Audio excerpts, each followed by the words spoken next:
Ahora sí, tiene la palabra el señor senador Brenta. Muchas gracias, señor presidente. Hoy estamos supuestamente asistiendo a un debate respecto a la que se ha dado en denominar reforma de la seguridad social.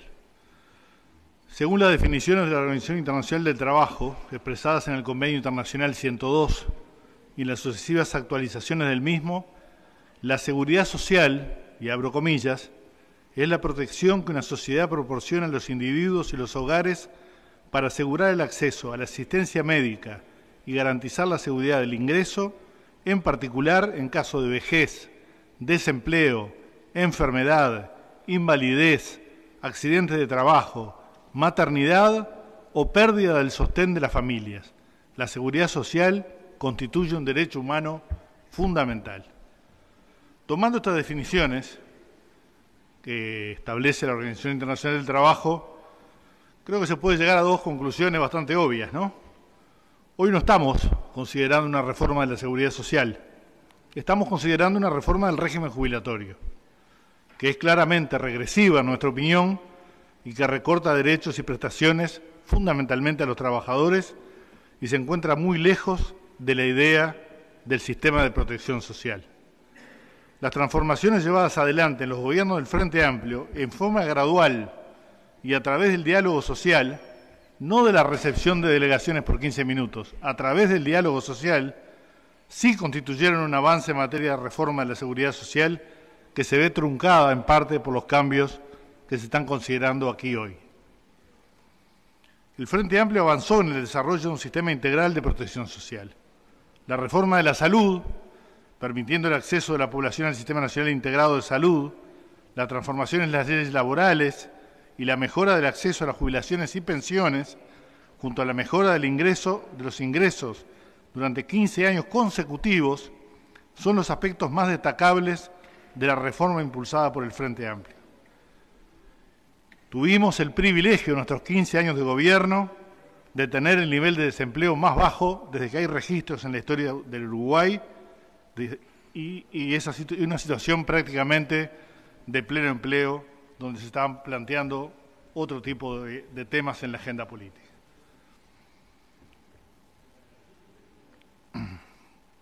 Y tenemos que agregar la extensión de las licencias parentales por maternidad, la creación y puesta en marcha del Sistema Nacional de Cuidados, el aumento sostenido de las pasividades, como decíamos, durante 15 años, con aumentos diferenciales para las jubilaciones más bajas, leyes para garantizar derechos de los trabajadores rurales y domésticos, la sindicalización de ramas de actividad que no habían tenido oportunidades de defender sus derechos laborales, como el personal policial, el reconocimiento de un año por hijo para el acceso a la jubilación de las mujeres, que permitió que miles de mujeres accedieran al beneficio jubilatorio, la reforma de la caja bancaria, policial, notarial, el aumento real por encima de la inflación de la recaudación del Banco de Previsión Social en un 52%, reduciendo la asistencia financiera a la tercera parte, con un aumento de cotizantes en más de 500.000 personas, 31,25% de la población económicamente activa, que es un caso de estudio a nivel de organismos internacionales, aumento de 80.000 empresas, incluidos sectores que no estaban, como el deporte, los artistas, etcétera, inclusión de 40.000 monotributistas que carecían de cobertura de seguridad social, trabajadoras domésticas, como decíamos, y las mejoras para trabajadores y trabajadoras rurales. Todo esto fue un proceso de inclusión, de formalización y de mejora de la sustentabilidad del sistema, mejorando los ingresos. La lista continúa para el breve espacio de intervención, pero es suficiente para derrumbar el discurso de que el Frente Amplio nada hizo en materia de seguridad social. Es falso y es peligroso querer edificar políticas públicas con relatos que no son ciertos y que reniegan del rol que ha tenido la concepción de Estado benefactor que nos diferencia de la región. Esta ley tiene una visión recortada de la seguridad social, que considera a esta simplemente como el régimen de jubilaciones y pensiones, como lo reconociera el doctor Saldain en varias entrevistas radiales y televisivas. Pero vayamos por un minuto a ver lo que dice el programa de gobierno del Partido Nacional, dado que el Compromiso por el País destina a este tema 5 renglones al respecto.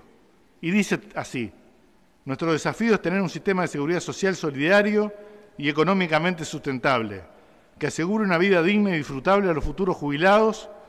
Esta meta debe alcanzarse sin vulnerar derechos adquiridos ni cambiar las reglas del juego a quienes llevan años aportando. Y luego refiere a 4 conceptos fundamentales. A. Reconocimiento de los cambios en el mundo. B. Mejorar la eficiencia del gasto en seguridad social. C. Favorecer la inclusión de los uruguayos que aún están fuera del sistema. D. Fortalecer el pilar de ahorro individual como mecanismo cierto para defender los saberes de retiro de los trabajadores. El presidente de la calle Pou había manifestado durante toda la campaña electoral que el aumento de la edad de retiro sería a través de estímulos a permanecer en el mercado de trabajo y a la vez que la reforma no afectaría a los que ya están trabajando y aportando, por lo cual faltó a la verdad en ambas afirmaciones, en la extensión del tiempo para jubilarse y en que no se cambiarían las reglas del juego para quienes trabajan. Acá, en este hemiciclo, y hoy en las barras, había mucha gente a las cuales se le está cambiando las reglas del juego.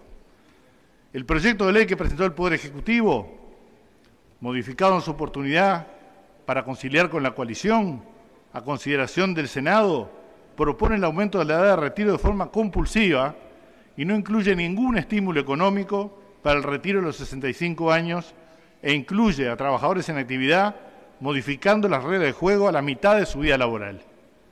Pero por otra parte el Gobierno no ha logrado demostrar siquiera que en un futuro quienes se jubilen tanto en el régimen de transición como cuando ingresen plenamente al nuevo sistema logren mantener el poder adquisitivo de las jubilaciones que obtendrían en el sistema actual. Es más, en la introducción al informe de CIMBE se afirma que el proyecto busca la sostenibilidad financiera del sistema, lo cual fue afirmado en comisión por el economista Alfi. No habiéndose presentado fuente de financiamiento, la sostenibilidad en el largo plazo, que generaría además un ahorro de un punto del PBI, se basa exclusivamente en las fuentes de financiamiento actuales, a las cuales se le suma los 5 años de aporte adicional que harán los trabajadores uruguayos. Por tanto, resulta obvio para cualquiera que pueda hacer alguna cuenta matemática que la contención del gasto para llegar a la ansiada sustentabilidad se obtiene a costa de afectar la cobertura o la suficiencia del sistema. Para ser claros, la fuente del financiamiento del nuevo sistema son aportes personales por más tiempo, jubilaciones más bajas, el pago de las mismas por periodos más cortos a través del aumento de la edad de retiro y una reducción de la cantidad de personas que no lograrán configurar causal jubilatoria, zafrales, servicio doméstico, construcción. Parece que ahora se incorporaría a las trabajadoras domésticas en el régimen diferencial, cosa que le planteamos en su oportunidad en comisión al ministro Mieres y nos contestó rotundamente que no.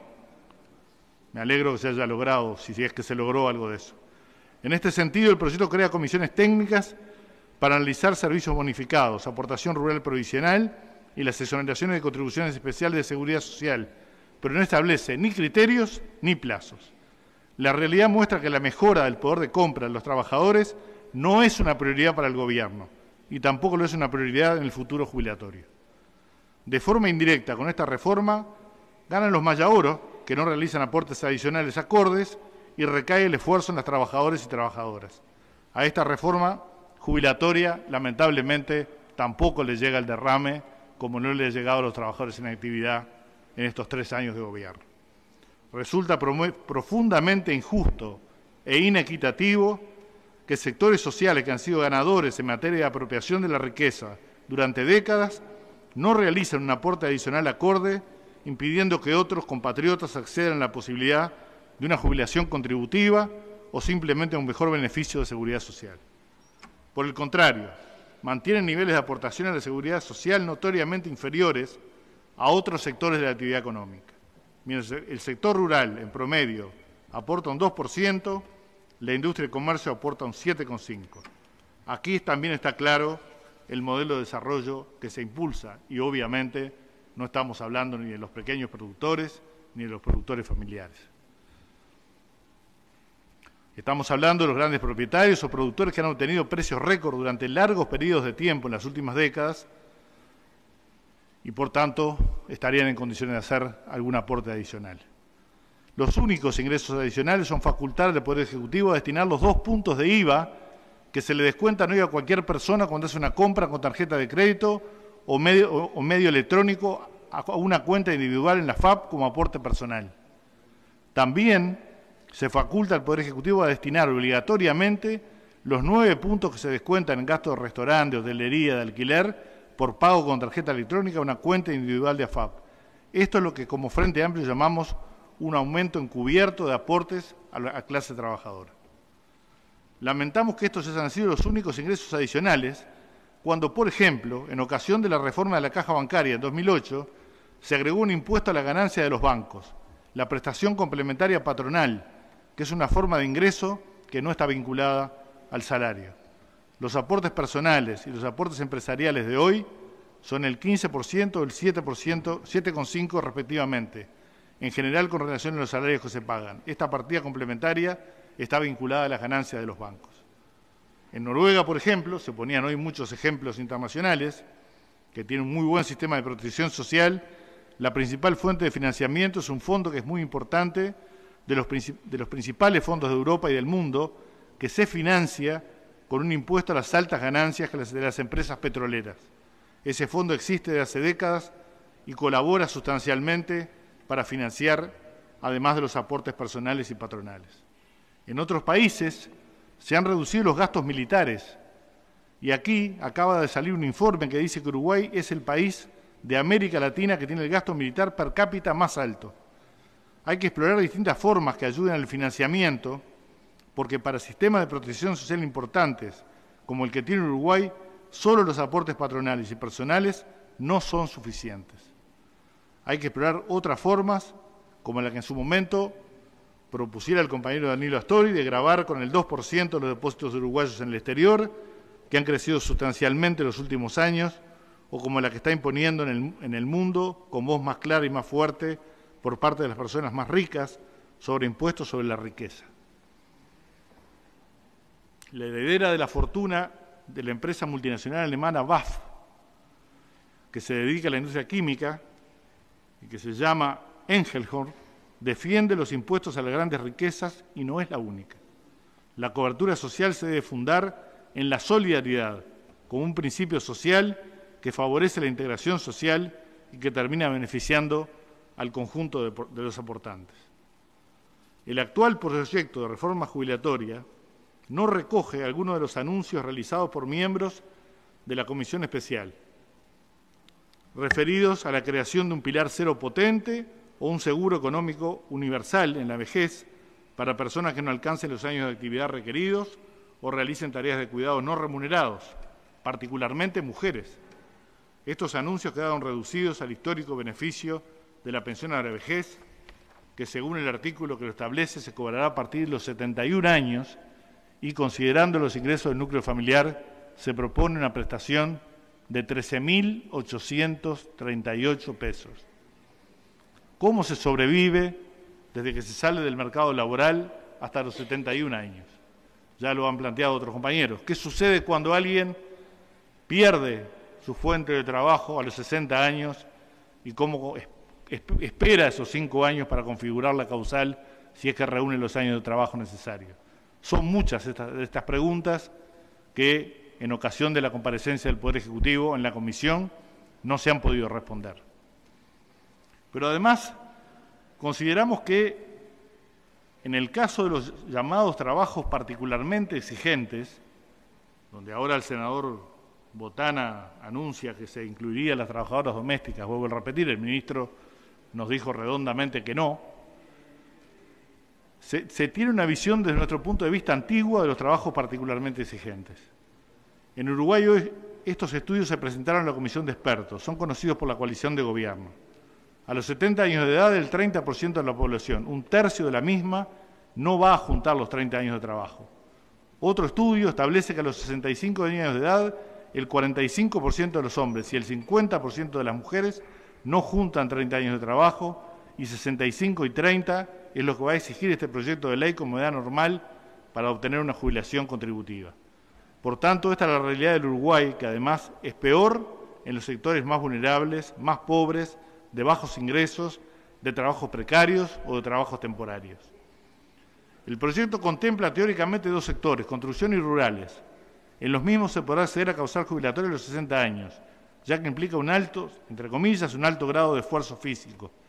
Más allá de las condiciones de trabajo que existe el proyecto de ley, que hace imposible acceder a ese beneficio, aún con los cambios que se anuncian, las consideraciones que refieren a un alto grado de esfuerzo físico constituyen una visión francamente antigua y retrógrada de la evolución del mercado de trabajo y sus cambios. Basta ver el informe de la OIT y Eurofound, agencia tripartita de la Unión Europea para el desarrollo de las mejores políticas sociales de empleo y de trabajo. Según un informe conjunto de estas dos organizaciones sobre la situación laboral de unos 1.200 millones de trabajadores del mundo, existen marcadas diferencias en cuanto a horas de trabajo, importantes niveles de trabajo intensivo y emocionalmente exigente. Y las personas con menor nivel de formación son las que tienen peores condiciones de trabajo y menos posibilidad de desarrollar sus capacidades. El trabajo llamado Condiciones de Trabajo de una Perspectiva Mundial ofrece el primer análisis comparativo de las encuestas sobre la calidad del empleo realizada en 41 países, sobre todo en los últimos 5 años. Comprende los 28 países de la Unión Europea, China, la República de Corea, Turquía, los Estados Unidos, la América Central hispanohablante, Argentina, Chile y Uruguay. Se examinan 7 aspectos de la calidad de los puestos de trabajo, el entorno físico, la intensidad del trabajo, la calidad del tiempo de trabajo, el entorno social, las competencias, el desarrollo, las perspectivas y la remuneración. ¿Cuáles son las principales conclusiones?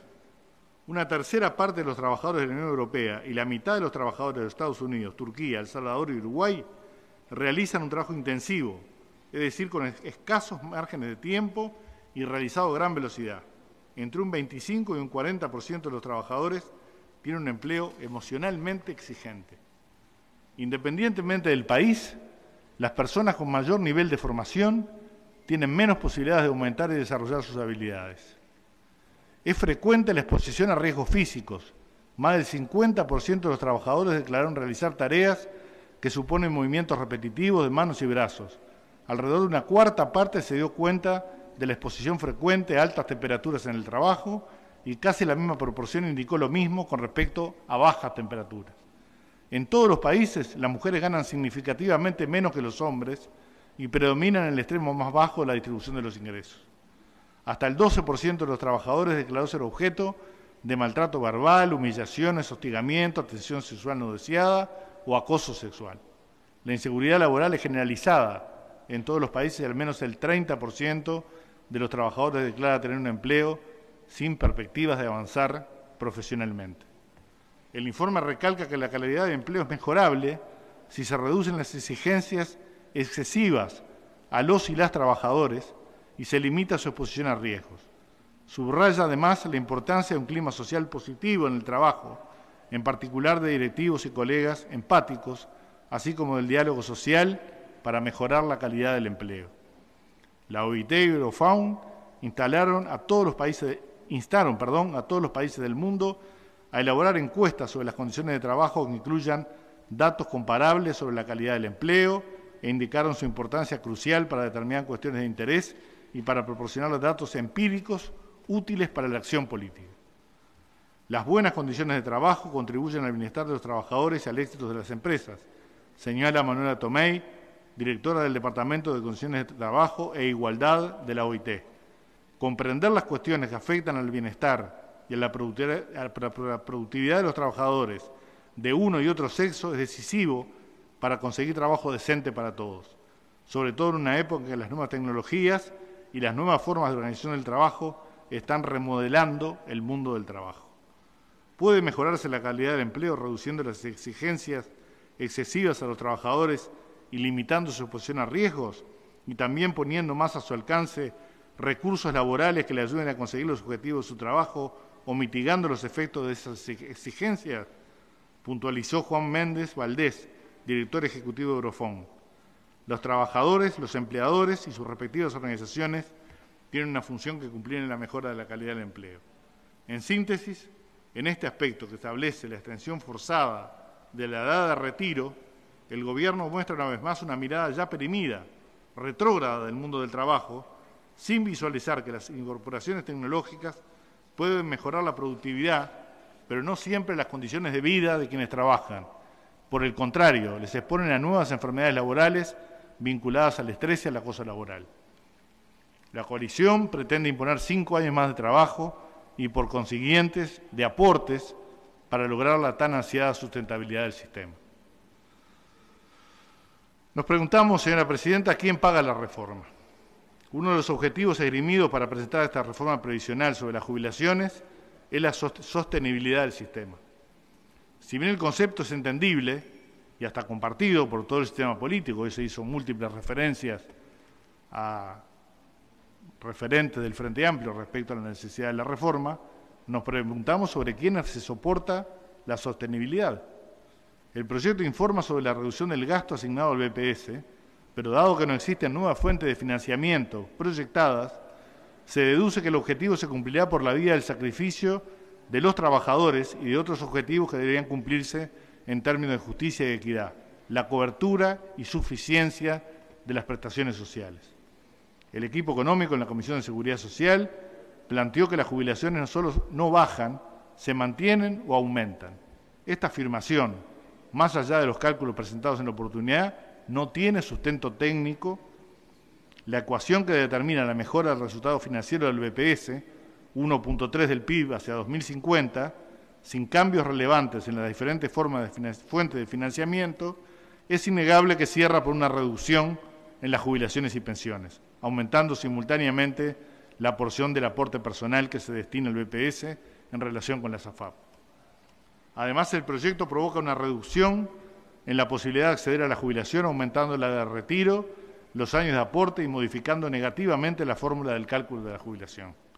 Si bien en el régimen vigente se proyecta el 50% de quienes cotizan accederán a una jubilación a los 60 años, en la reforma se estila que tan solo el 15% podría lograrlo a los 70 años. En los países en donde han aumentado la edad jubilatoria, solamente la mitad logran trabajar, amparándose en el resto en una jubilación por invalidez, un subsidio por desempleo o pasar simplemente a estar inactivo. ¿Qué sucede con la cobertura y la suficiencia de las prestaciones sociales? La cobertura se limita al acceso al causal jubilatorio por 2 vías, reduciendo el periodo de tiempo durante el cual se perciben las prestaciones y o el número de personas beneficiadas del sistema. La necesidad de más años de aporte para configurar una causal jubilatoria afecta a los indicadores de cobertura en general, ya que no es algo que inevitablemente se logre con el paso del tiempo. Esto ocurre por las características de la aportación interrumpida de quienes cotizan, ya sea por la informalidad que primaba antes del gobierno del Frente Amplio, por el desempleo o la inactividad, lo que hace que quienes puedan llegar en años de edad a una causal jubilatoria les falten probablemente años de aportes. En este sentido, existe una clara diferencia entre varones y mujeres.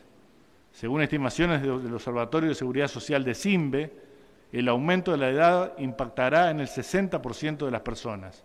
Incluso a los 70 años aproximadamente, el 35% de los varones y un 40% de las mujeres no logran acumular el mínimo de años de aportes. Aún considerando la causal de edad avanzada, queda un 15% de la población que no pudo realizar aportes mínimos, lo que finalmente se considera una carga contributiva injusta, ya que no recibe ningún tipo de contraprestación, simplemente financió el sistema. En relación con el punto anterior, en los cálculos presentados por el equipo económico, se identifican errores e inconsistencias. En la primera comparecencia se omitieron las comparaciones entre el sistema vigente con el proyectado, lo cual resultó inútil para su análisis, además de no haber sido consistente con lo establecido en la ley y lo presentado en los cálculos sobre el suplemento solidario.